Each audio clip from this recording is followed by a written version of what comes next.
बहुत समय पहले की बात है। भारत के एक समृद्ध राज्य में राजा विक्रमादित्य नाम के एक महाराजा राज करते थे। उनका राज्य धन धान्य से भरा हुआ था, प्रजा सुखी थी और चारों ओर शांति थी।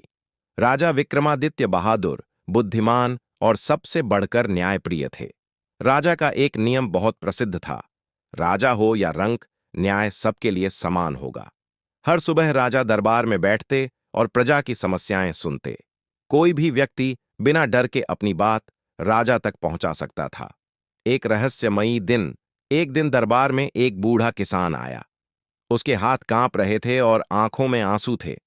उसने कहा, महाराज, मेरे खेत की सारी फसल राजा के मंत्री के हाथियों ने रौंद दी है। अब मेरे पास खाने को भी कुछ नहीं बचा। पूरा दरबार चुप हो गया।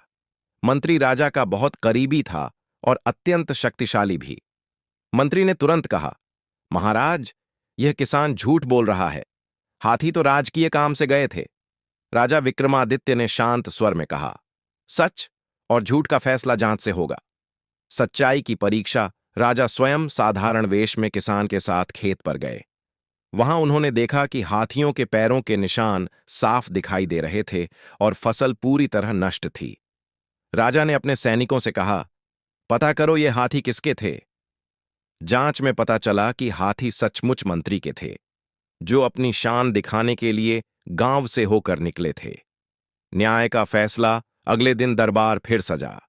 राजा ने मंत्री को बुलाया और कहा, तुमने अपनी शक्ति का दुरुपयोग किया है और एक गरीब का जीवन बर्बाद किया है। मंत्री ने सिर झुका लिया, लेकिन राजा ने आगे कहा, न्याय के अनुसार तुम्हें किसान की पूरी फसल का 2 गुना मुआवजा देना होगा और 1 महीने तक तुम दरबार से बाहर रहोगे। पूरा दरबार स्तब्ध रह गया।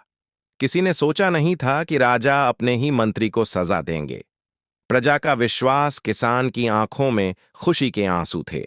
उसने कहा, महाराज, आज मुझे सिर्फ न्याय नहीं मिला, बल्कि जीने की उम्मीद भी मिली है।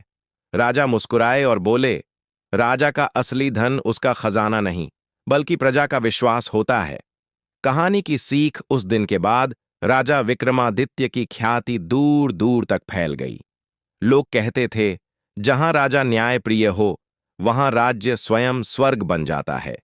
सीख, सच्चा राजा वही होता है जो अपने और पराये में फर्क न करे और हमेशा सत्य व न्याय का साथ दे।